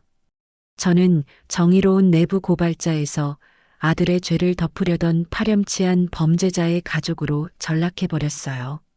신문 기사의 제목들이 날카로운 칼이 되어 저를 베었습니다. 아들 범죄 덮으려 은행장에게 누명 씌운 비정한 70대 노모. 삐뚤어진 모성애, 정의를 가장한 추악한 거짓말. 인터넷에 달린 댓글들은 더욱 악랄하고 잔인했습니다. 자식 범죄자로 키워놓고 누굴 탓해? 늙으면 판단력이 흐려진다더니 하나도 틀린 말 없네. 저는 더 이상 집 밖으로 한 발짝도 나갈 수가 없었습니다. 저를 향해 손가락질하는 사람들의 시선이 너무나 무서웠습니다. 박도영이 무거운 얼굴로 성당에 저를 찾아왔습니다. 그의 얼굴에는 미안함과 걱정이 가득했어요. 어머님, 정말 죄송합니다. 일이 이렇게까지 될 줄은 정말 몰랐습니다. 아니에요. 박도영 씨 잘못이 아니에요. 저는 힘없는 목소리로 간신히 대답했습니다. 아드님은 분명히 무고하실 겁니다. 저희가 어떻게든 밝혀낼 수 있습니다. 하지만 이제 아무도 제 말을 믿어주지 않을 거예요. 저는 이미 온 세상 사람들한테 거짓말쟁이가 됐는걸요. 권상무와 최 영사는 교묘한 언론 플레이로 자신들을 오히려 피해자로 둔갑시키고 있었습니다. 며느리에게서 또다시 전화가 걸려왔습니다. 어머님, 이제 속이 시원하세요? 미선아. 어머님, 아들은 지금 차가운 구치소에 갇혀 있고 저는 아이들과 어떻게 살아야 할지 막막해요. 이게 어머님이 원하시는 건가요? 며느리의 목소리는 얼음장처럼 차가웠습니다. 가게도 곧 문 닫아야 할 것 같아요. 범죄자, 가족이 하는 가게에서 누가 물건을 사겠어요? 우리 가족 인생, 어머님이 전부 망쳐놓으셨다고요. 미안하다, 미선아. 정말 미안하다. 미안하다는 말로 뭐가 달라지는데요? 이미 모든 게 다 끝났는데. 전화가 끊어지고 제 마음도 함께 끊어지는 것 같았습니다. 극심한 스트레스와 배신감, 그리고 죄책감이 제 온몸을 짓눌렀습니다. 가슴이 돌덩이처럼 답답하고 숨이 제대로 쉬어지지 않았어요. 성당 복도를 걷다가 갑자기 눈앞이 아찔해졌습니다. 바닥이 빙글빙글 돌면서 세상의 모든 소리가 멀어졌어요. 쿵 하는 둔탁한 소리와 함께 저는 차가운 바닥 위로 쓰러졌습니다. 어르신, 김신부님의 다급한 목소리가 멀리서 들려오는 것 같았어요. 어서 119에 신고하게. 빨리. 희미해지는 의식 너머로 구급차 사이렌 소리가 들려왔습니다. 응급실 침대에 누워있는 제게 의사가 말했습니다. 심장에 무리가 많이 왔습니다. 극도의 스트레스가 원인인 것 같습니다. 위험한 겁니까? 김신부님이 걱정스럽게 물었습니다. 일단 절대 안정을 취하셔야 합니다. 여기서 더 무리하시면 정말 위험합니다. 병실에 홀로 누워 있으니 살아온 인생이 모두 허무하게만 느껴졌습니다. 창밖으로 보이는 하늘은 희망 한 점 없는 잿빛이었습니다. 남편의 억울함을 풀어드리려 했을 뿐인데 결과적으로 저는 제 아들을 범죄자로 만들고 말았습니다. 며느리의 저주 섞인 목소리가 귓가에 환청처럼 맴돌았습니다. 다 어머님 때문이에요. 정말 다 제 탓일까요? 제가 처음부터 가만히 있었더라면 이런 끔찍한 일은 없었을까요? 저는 텅 빈 병실 침대에 누워 무기력하게 창밖만 바라보았습니다. 한때는 정의를 위해 싸우던 투사였던 제가 이제는 모든 것을 망쳐버린 무능하고 비정한 늙은이가 되어버렸습니다. 몸과 마음이 모두 산산조각 난 채로 말이에요. 다음 날 아침 링거를 맞고 잠들었다가 희미하게 눈을 떴을 때 제 곁에 누군가 웅크리고 앉아 있는 것이 보였어요. 흐릿한 시야 속에서도 그 사람이 며느리 미선이라는 것을 알 수 있었습니다. 그런데 참 이상한 일이었죠. 며느리의 얼굴이 온통 눈물로 젖어 있었으니까요. 어머님, 정신이 드세요? 미선이가 제 손을 두 손으로 꼭 잡으며 말했습니다. 그 손길이 놀랍도록 따뜻하게 느껴졌습니다. 미선아, 네가 여긴 어쩐 일로? 어머님, 제가 정말 죄송해요. 미선이가 갑자기 참았던 울음을 터뜨렸습니다. 제가 어머님께 몹쓸 짓을 했어요. 제가 너무 심했어요. 어머님한테 그런 못된 말을 하다니. 저는 미선이가 왜 갑자기 이러는지 도무지 이해할 수가 없었습니다. 불과 하루 전에 제게 악담을 퍼부으며 원망하던 며느리였으니까요. 박도영 씨하고 헬레나라는 분이 전부 다 설명해 주셨어요. 미선이가 흐느끼며 말했습니다. 어머님께서 저희를 위해, 돌아가신 아버님을 위해 얼마나 외롭고 무서운 싸움을 해오셨는지 저는 그것도 모르고. 그게 다 무슨 얘기냐? 어머님이 하신 일이 전부 진실이었고 남편도 정말 억울한 누명을 쓴 거였어요. 미선이의 뜨거운 눈물이 제 손등 위로 뚝뚝 떨어졌습니다. 어머님, 제가 가게비 때문에 정말 죽고 싶을 만큼 힘들어서 제정신이 아니었어요. 미선이가 목이 맨 목소리로 말을 이었습니다. 어머님 마음을 헤아릴 경황조차 없었어요. 제가 정말 나쁜 년이었어요. 용서해 주세요. 저는 말없이 미선이의 손을 힘주어 꼭 잡았습니다. 미선아, 됐다. 너도 오죽 힘들었으면 그랬겠니? 아니에요. 어머님이 이렇게 쓰러지실 때까지 혼자 모든 짐을 짊어지고 계셨는데 저는 그런 어머님을 원망만 했어요. 미선이가 어린아이처럼 오열했습니다. 그 진심 어린 눈물이 제 마음속에 얼어붙어 있던 응어리를 조금씩 녹여주는 것 같았습니다. 미선이는 그날부터 헌신적으로 저를 간병하기 시작했습니다. 입에 맞지 않는 병원밥 대신 직접 죽을 쑤어다 주고 시간이 날 때마다 제 곁을 지켜주었어요. 그리고 저를 대신해 박도영, 헬레나와 연락을 주고받으며 새로운 희망을 전해주었습니다. 어머님, 방금 박도영 씨한테 연락 왔는데 남편 결백을 증명할 증거를 거의 다 찾아가고 있대요. 미선이가 희망에 찬 목소리로 말했습니다. 그래, 그게 정말이니? 그럼요. 헬레나라는 분도 밤을 새워가며 돕고 있대요. 반드시 진실을 밝혀낼 거라고 약속했어요. 지옥 같은 위기 속에서 저희는 비로소 서로를 용서하고 의지하는 진짜 가족이 되어가고 있었습니다. 며칠 후 박도영과 미선이가 함께 병실로 저를 찾아왔습니다. 어르신, 영민 씨의 결백을 증명할 방법을 찾았습니다. 박도영이 말했습니다.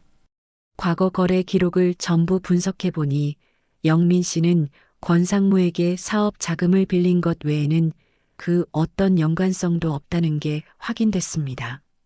하지만 검찰은 그걸 믿어주려 하지 않을 거예요. 그것만으로는 부족해요. 미선이가 걱정스럽게 말했습니다. 저는 절박한 심정으로 아들의 지난 행적을 하나하나 다시 떠올려 봤습니다. 미선이와 함께 기억의 조각들을 맞춰 나갔어요. 미선아, 혹시 영민이가 권상무를 만난 적이 있니? 네, 어머니, 만난 적 있어요. 혹시 너한테 뭐라고 말한 건 없어? 그때 남편이 뭐라고 했더라? 미선이가 필사적으로 기억을 더듬었습니다. 아, 맞다. 생각났어요. 갑자기 미선이가 소리쳤습니다.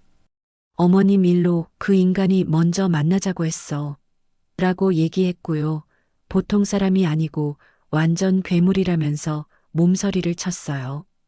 그리고 너무 무서워서 나도 모르게 핸드폰 녹음 버튼을 눌러버렸어. 라고 했어요. 박도영의 눈이 번뜩였습니다. 그렇다면 그 대화가 담긴 녹음 파일이 있다는 말씀이십니까? 네, 그런데 남편 핸드폰은 체포될 때 경찰이 전부 가져갔어요. 미선이가 아쉬워하며 말했습니다. 괜찮습니다. 오히려 잘된 일입니다. 즉시 증거 보전 신청을 하면 됩니다. 박도영이 흥분해서 말했습니다. 제가 아는 변호사님이 계십니다. 정말 양심적이고 실력 있는 분이에요. 다음 날 저희는 박도영이 소개해준 변호사를 만났습니다. 40대 중반의 차분하고 믿음직스러운 인상을 가진 분이었어요. 안녕하십니까? 변호사 김정우입니다. 변호사님, 제발 제 아들 좀 도와주세요. 제 아들은 정말 억울합니다. 말씀은 모두 들었습니다. 어머님, 즉시 증거 보전 신청을 진행하겠습니다. 김정우 변호사가 단호하게 말했습니다. 며칠 후 마침내 운명의 날이 왔습니다. 검사와 변호사가 입회한 자리에서 아들의 스마트폰을 열어보는 날이었죠. 저는 병실에서 미선이와 함께 두 손을 모아 기도하며 초조하게 결과를 기다렸습니다. 어머님, 괜찮을 거예요. 분명히 녹음 파일이 있을 거예요. 미선이가 제 손을 꽉 잡으며 말했습니다. 오후 3시가 넘었을 무렵 박도영에게서 전화가 걸려왔습니다. 어르신, 찾았습니다. 녹음 파일을 찾았어요. 박도영의 목소리가 흥분으로 떨리고 있었습니다. 정말이에요? 네. 권상무가 영민 씨를 협박하고 회유하는 내용이 처음부터 끝까지 고스란히 다 들어 있습니다. 저는 기쁨에 솟구치는 눈물을 참을 수가 없었습니다. 그럼 이제 우리 영민이 무죄가 될 수 있는 건가요? 그럼요. 이걸로 아드님의 결백을 완벽하게 증명할 수 있습니다. 녹음 파일에 담긴 내용은 실로 충격적이었습니다. 권상무가 제 아들을 협박하는 목소리가 선명하게 담겨 있었죠. 네 엄마가 지금 분수도 모르고 우리를 건드리고 있는 거 알아? 우리도 이대로 가만히 있지 않을 거야. 저는 정말 아무것도 모르는 일입니다. 아들의 목소리는 겁에 질려 떨고 있었습니다. 시끄럽고 가서 네 엄마 입 다물고 있으라고 전해. 괜히 나섰다가는 너희 가게, 네 처자식 전부 무사하지 못할 줄 알아. 권상무의 악랄한 협박이 계속됐습니다. 똑바로 알아들었지? 이게 내가 주는 마지막 기회야, 알겠어? 이 녹음 파일 하나로 모든 것이 뒤바뀌었습니다. 아들이 저를 지키기 위해 혼자 위험을 무릅쓰고 권상무를 만났다가 협박을 당했던 겁니다. 그리고 본능적인 자기 방어로 그 모든 대화를 녹음했던 것이었죠. 저희는 이 새로운 증거를 가지고 검찰 특별수사팀을 직접 찾아갔습니다. 그 중에서도 가장 강직하고 청렴하기로 소문난 강인호 부장검사에게 직접 자료를 제출했습니다. 강인호 부장검사는 50대 중반의 날카로운 인상을 가진 분이었어요. 이것이 정말 그 녹음 파일 원본이 맞습니까? 네, 부장검사님, 디지털 포렌식을 통해 확인된 위변조 없는 원본 파일입니다. 김정우 변호사가 대답했습니다. 부장검사도 녹음 파일을 들었고 그의 표정은 점점 싸늘하게 굳어졌습니다. 이건 명백한 협박죄 및 증거인멸 교사입니다. 당장 재수사를 지시하겠습니다. 부장검사가 단호하게 말했습니다. 권태식과 최경호의 거짓 진술과 증거 조작 시도에 대해서도 다시 철저하게 조사해야겠습니다. 그와 동시에 이지훈 기자도 다시 움직였습니다. 저희가 제공한 결정적인 자료를 바탕으로 후속 기사를 준비했죠. 권태식 지점장 사건, 결정적 반전, 피해자 아들 협박당한 것으로 드러나 결정적 증거는 스마트폰 속 녹음 파일, 무고 입증. 언론의 태도는 하루아침에 다시 한번 바뀌었습니다. 이번에야말로 진실의 편에서 말이에요. 권상무와 최 영사의 비열한 거짓말과 증거 조작 시도가 만천하에 드러났습니다. 그들은 더 이상 빠져나갈 구멍이 없게 된 것입니다. 병실에서 그 뉴스를 보던 저는 안도의 눈물을 흘렸습니다. 어머님, 이제 정말 다 끝났어요. 미선이가 제 어깨를 감싸 안으며 함께 울었습니다. 우리 남편도 이제 곧 집으로 돌아올 수 있겠죠? 마침내 모든 누명이 벗겨지고 진실이 제자리를 찾았습니다. 제 아들은 억울한 누명을 쓴 피해자였고 저는 아들을 지켜낸 정의로운 고발자였습니다. 산산조각 났던 가족이 비로소 다시 하나가 되는 순간이었죠. 칠흑 같던 어둠 속에서 저희는 마침내 희망의 빛 한 줄기를 찾아낸 것이었습니다. 드디어 제 남은 인생에서 결코 잊을 수 없는 날이 찾아왔습니다. 억울한 누명을 썼던 제 아들 영민이가 드디어 차가운 구치소에서 풀려나는 날이었거든요. 구치소의 높고 싸늘한 담벼락 앞에서 저와 며느리 미선이는 말없이 서로의 손을 잡고 아들을 기다리고 있었습니다. 2달 반 지옥처럼 길었던 시간이었습니다. 제 심장이 금방이라도 터져 나올 것처럼 거세게 뛰었어요. 어머님, 영민 씨가 많이 야위었을까요? 잠은 제대로 잤을까요? 미선이가 금방이라도 울음을 터뜨릴 것 같은 목소리로 물었습니다. 괜찮을 게다. 이제 다 끝났잖니. 오늘부터는 좋은 것만 먹이고 따뜻한 곳에서 푹 재우면 되지. 저는 애써 미선이의 손을 더 꽉 잡아주었습니다. 오후 3시 육중한 철문이 삐걱거리는 소리를 내며 열렸습니다. 잠시 후 낯선 햇빛에 눈을 찡그리며 영민이가 조심스럽게 밖으로 걸어 나오는 모습이 보였습니다. 영민아, 여보. 저와 미선이는 약속이라도 한 듯 동시에 아들에게 달려갔습니다. 저희는 말없이 아들을 2 팔로 힘껏 끌어안았어요. 영민이는 정말이지 눈에 띄게 야위어 있었습니다. 2 뺨은 푹 꺼져 있었고 건강하던 얼굴색도 누렇게 떠 있었죠. 미선이가 남편의 가슴에 얼굴을 묻고 그동안 참아왔던 서러운 울음을 터뜨리기 시작했습니다. 여보, 미안해요. 정말 미안해요. 나 때문에 고생 많았어요. 영민이가 그런 아내의 등을 묵묵히 쓰다듬으며 말했습니다. 아니야, 당신이 뭘 다 내 탓이지. 걱정 많이 시켜서 미안해. 그리고 영민이가 저를 바라보았습니다. 그새 머리카락이 더 희끗희끗해진 제 모습을 보더니 아들은 죄인처럼 고개를 푹 숙였습니다. 엄마, 정말 죄송해요. 불효자식이라 죄송합니다. 아니다. 영민아, 네가 뭘 잘못했니? 이 못난 엄마가 미안하지. 저는 아들의 어깨를 꽉 끌어안았습니다. 나 때문에, 엄마 때문에 네가 겪지 않아도 될 고생을 했어. 정말 미안하다, 아들. 아니에요. 엄마는 옳은 일을 하신 거예요. 절대로 잘못하신 거 없어요. 영민이의 목소리가 가늘게 떨렸습니다. 구치소 안에서 소식 다 들었어요. 아버지가 어떤 분이셨는지, 그리고 그 악마 같은 인간들이 무슨 짓을 했는지도요. 엄마가 저 대신 싸워주신 거잖아요.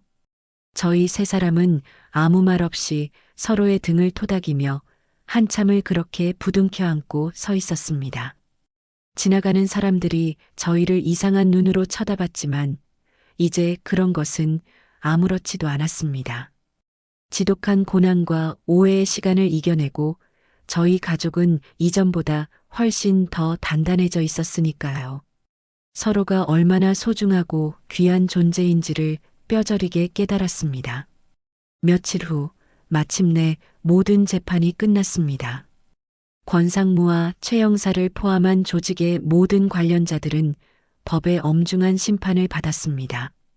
권상무는 횡령과 금융사기, 그리고 제 남편에 대한 살인 교사 혐의까지 더해져 20년이라는 무거운 형을 선고받았어요. 최 형사 역시 공모와 증거 은닉 혐의로 10년 형을 받았습니다. TV 뉴스를 통해 그들이 법정에서 고개를 푹 숙이고 있는 모습을 보았습니다. 한때 세상을 다 가진 것처럼 거만하고 오만하던 모습은 온데간데 없이 사라져 있었죠.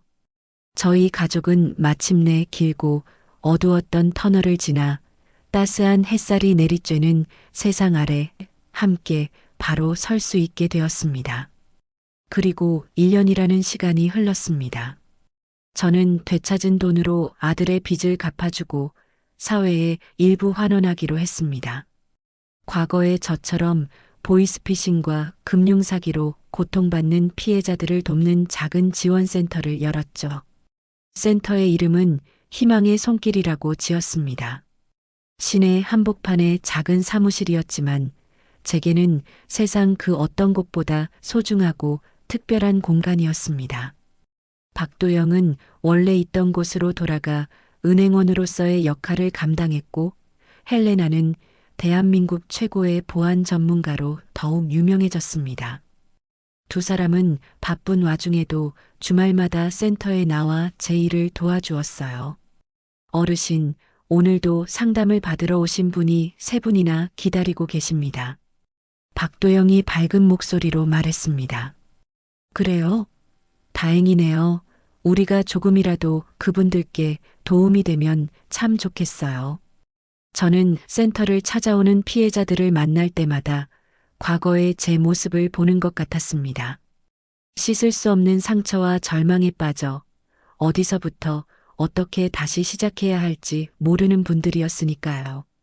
어느 날 오후 75살쯤 되어 보이는 한 할머니가 센터 문을 조심스럽게 열고 들어오셨습니다. 과거의 저처럼 겁에 질린 불안한 표정이었습니다.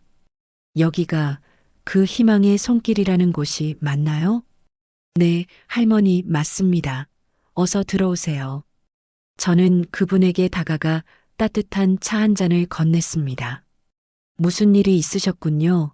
괜찮으시다면 제게 한번 말씀해 보시겠어요? 내가 못된 놈들한테 사기를 당한 것 같아요.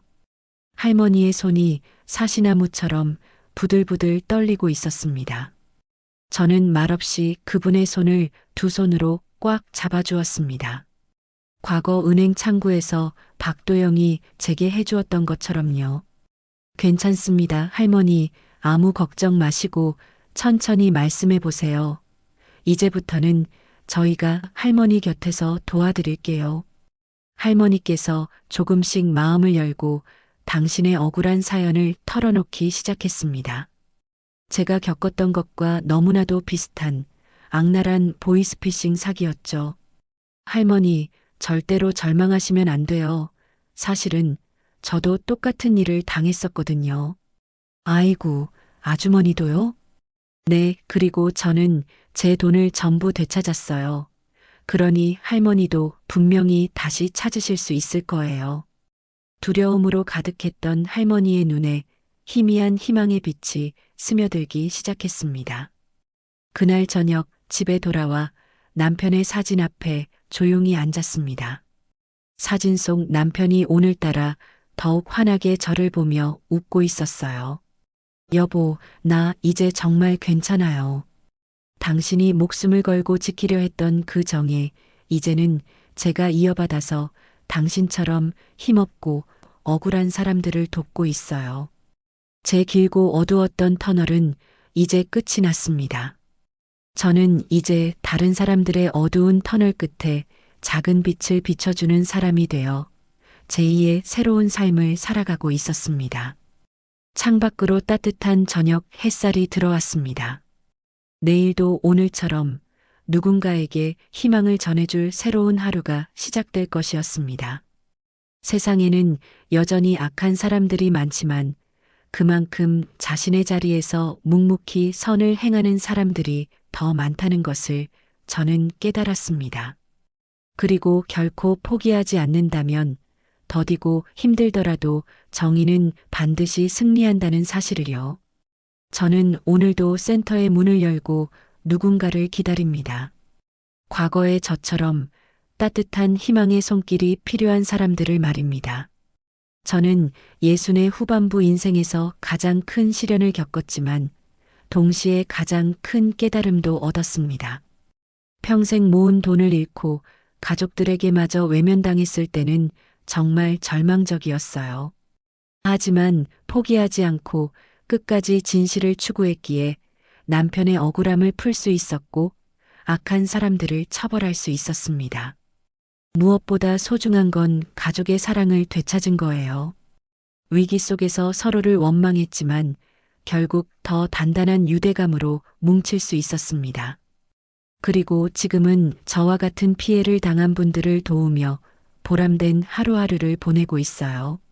나이가 들어도 정의를 위해 싸울 수 있다는 걸, 혼자가 아니라면 어떤 시련도 이겨낼 수 있다는 걸 배웠습니다. 세상에는 아직도 선한 사람들이 더 많다는 희망도 품게 되었고요. 저의 이야기를 끝까지 들어주신 분이 계시다면 잘 들었다고 댓글 하나만 남겨주세요. 감사합니다.